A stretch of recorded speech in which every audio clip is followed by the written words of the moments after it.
Hello, good morning, नमस्कार। आप सभी का स्वागत है स्पिरिचुअलिटी मैटर्स अध्यात्म की और मेरे इस चैनल पे। आई होप सब अच्छा कर रहे होंगे, सब अपनी लाइफ में एंजॉय कर रहे होंगे, गीता सत्र का आनंद ले रहे होंगे और इस गीता सत्र से बहुत कुछ सीख रहे होंगे। मैं उम्मीद कर रही हूँ कि आपके जीवन में निश्चित ही कोई ना कोई परिवर्तन ज़रूर आप देख रहे होंगे। और अगर आप इस गीता ज्ञान का इम्प्लीमेंटेशन कर रहे हैं, कहीं किसी भी व्यवसाय, किसी भी प्रोफेशन में आप हैं और आप खुद को ये महसूस कर रहे हैं कि मैं शांत रह रहा हूँ, मैं लोगों से ज़्यादा झगड़ नहीं रहा हूँ, मैं लोगों से अच्छे रिश्ते बना रहा हूँ, तो ये बहुत ही ज़रूरी ज्ञान है। इसका जो इस्तेमाल है, इसका जो यूज़ है, उसको आप खुद को शांत रखने में, खुद को एक तो ना काल्म एटीट्यूड के साथ जीने में इसका आप इस्तेमाल कर सकते हैं। ठीक है, तो आज हम 4 सूत्र लेने वाले हैं। 15 चैप्टर चल रहा है और आज हम 13, 14, 15, 16 4 सूत्र लेने वाले हैं। तो शुरू करते हैं आज का सेशन। Let's get started.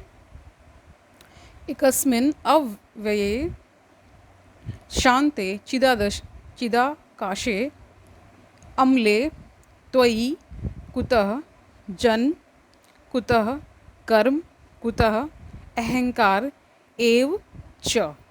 इसका अर्थ जानते हैं। तुझ एक निर्मल, अविनाशी, शांत तथा चैतन्य स्वरूप आकाश में कहाँ जन्म है, कहाँ कर्म है और कहाँ अभिमान है। इसकी व्याख्या देखते हैं। महर्षि अष्टावक्र फिर कहते हैं कि आत्मा निर्मल है, यानी शुद्ध है, दोष रहित है, अर्थात इसमें कह रहे हैं कि दोष रहित है, इसमें कोई दोष नहीं है, अर्थात उसमें किसी प्रकार का कोई दोष नहीं है। और यह चैतन्य स्वरूप आकाश के सदृश यानी समान सर्वत्र है, सदैव उपस्थित है। इसका ना ही जन्म होता है और ना ही मृत्यु, इसका ना कोई कर्म है, ना ही अहंकार। हे जनक, तू आत्मा है, इस कारण ये समस्त गुण तेरे हैं। ये समस्त दोष मन, शरीर तथा अहंकार के हैं, जिनसे तू भिन्न है। अपने को आत्म स्वरूप जान लेने पर इसकी प्रतीति नहीं होती है। 14 सूत्र देखते हैं। यत् त्वं पश्यसि तत्र एकः त्वम् एव प्रतिभाससे, यानी भास हो रहा है। किम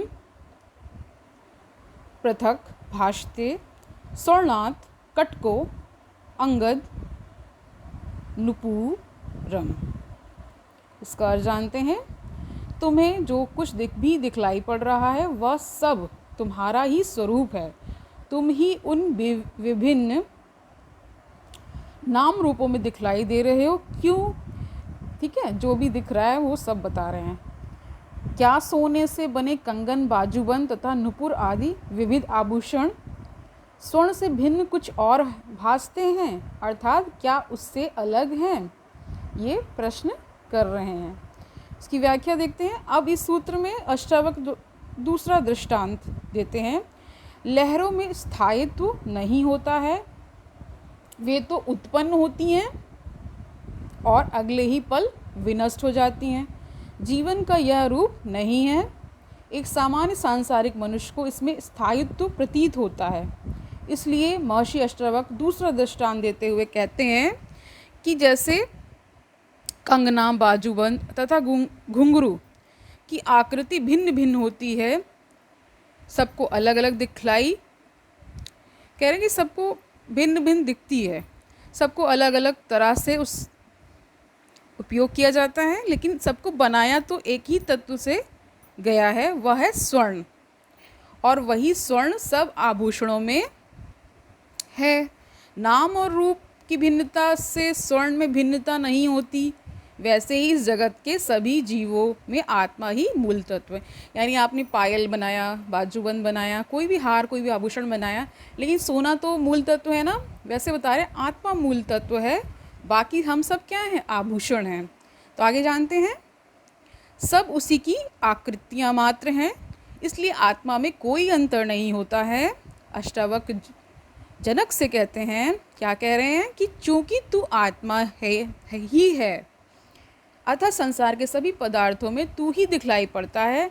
यह भेद जो नजर आता है वह शरीरों का है, आकृतियों का है, अन्यथा फूल और कांटे, मनुष्य तथा पशु पक्षी सभी में वह एक ही मूल तत्व विद्यमान है।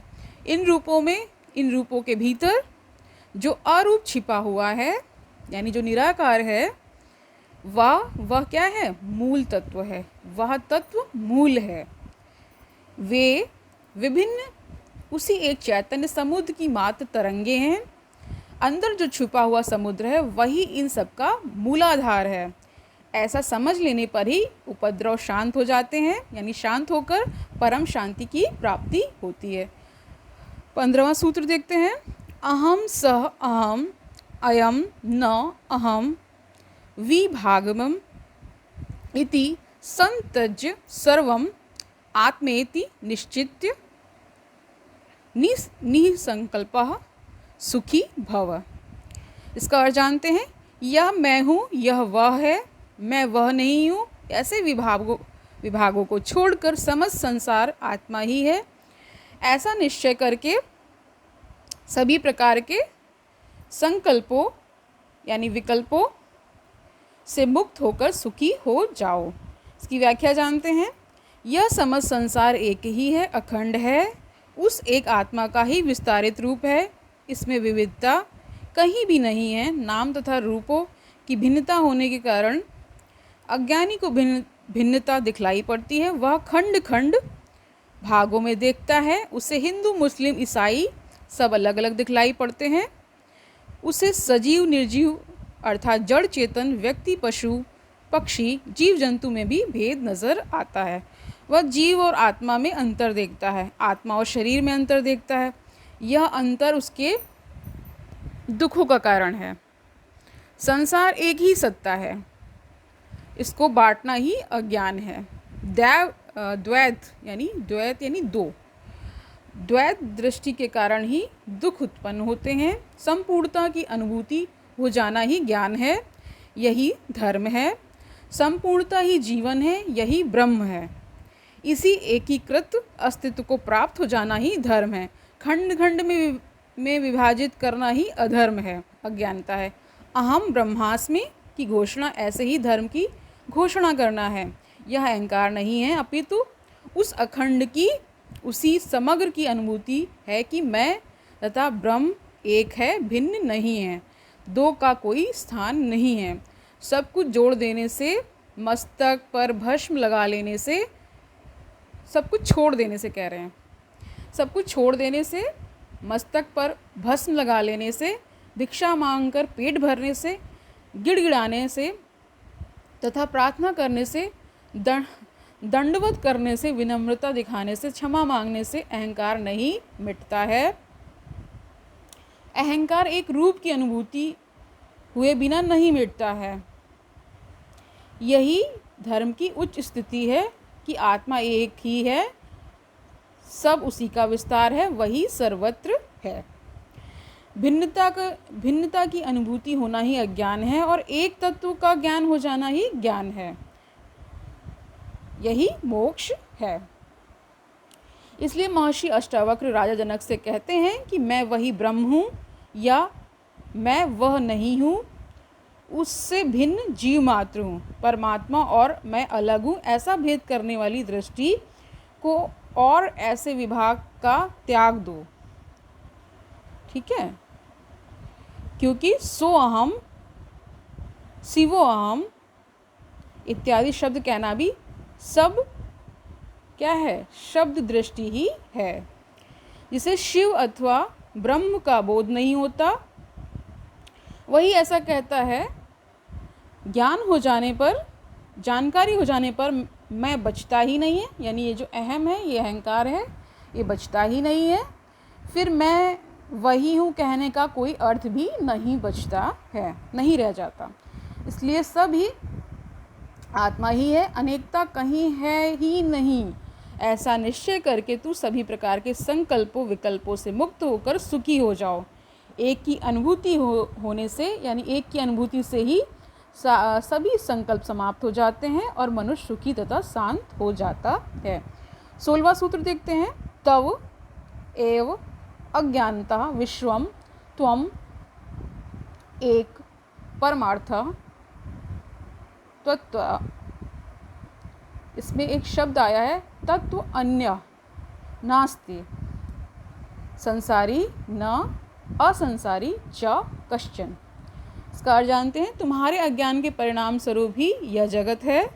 वास्तव में तो तुम ही एकमात्र हो, तुम्हारे अतिरिक्त ना कोई संसारी है अर्थात जीव और ना ही किसी असंसारी अर्थात ईश्वर का अस्तित्व है। इसकी व्याख्या जानते हैं। महर्षि अष्टावक्र ने पूर्व सूत्र में जिस बात की ओर संकेत किया है वो क्या है, क्या कहा है, ये जानते हैं कि जिस बात को संकेत रूप में कहा है उसी को पूर्ण रूप से स्पष्ट करते हुए कहते हैं कि संसार का अस्तित्व जीव की अज्ञानतावश, जीव को अज्ञानतावश होता है, और जब ज्ञान हो जाता है तो संसार और जीव भी एक हो जाते हैं। आत्मदृष्टि ही परमार्थ दृष्टि है। महर्षि ने संसारी असंसारी का अस्तित्व जीव को लेकर किया है। संसारी तथा असंसारी शब्द सापेक्ष हैं, यानी कि रिलेटिव हैं। जब ज्ञान द्वारा निरपेक्ष आ जाता है तो कुछ भी शेष नहीं रह जाता है। तो आज के लिए इतना ही। कल हम बाकी के 4 सूत्र कर लेंगे और ये चैप्टर कंप्लीट हो जाएगा। आई होप आपको आज का गीता ज्ञान, अष्टावक्र गीता ज्ञान समझ में आया होगा। आपने ये जाना होगा कि कुछ गूढ़ बातें सीख लेने से, कुछ अपने जीवन में उतार लेने से हमें ज्ञान के कुछ क्षणों में ये तो पता चलता है कि ये संसार क्या है, माया है। हम ही सब ये जान रहे हैं, ये भास रहे हैं। इसका रियलिटी से, यानी जो परम सत्य है, उससे कोई लेना देना नहीं है, यानी कोई रिलेशन नहीं है। ये इंद्रियों का, ये मन का ही सारा खेल है। वास्तविक तल पर ऐसा कुछ नहीं होता है। आत्मा ही परम सत्य है। तो मैं ये उम्मीद कर रही हूँ आप पॉजिटिव रह रहे हैं, खुद का ख्याल रख रहे हैं, अपने आसपास लोगों का ख्याल रख रहे हैं, गीता ज्ञान का लोगों को उपदेश दे रहे होंगे। जो भी इसको सीख रहे होंगे तो स्वभावतः डिस्कस भी कर रहे होंगे। तो इससे कहीं ना कहीं आपका ही ज्ञान वर्धन होगा। तो कल मिलते हैं, तब तक के लिए हरिओम तत्सत।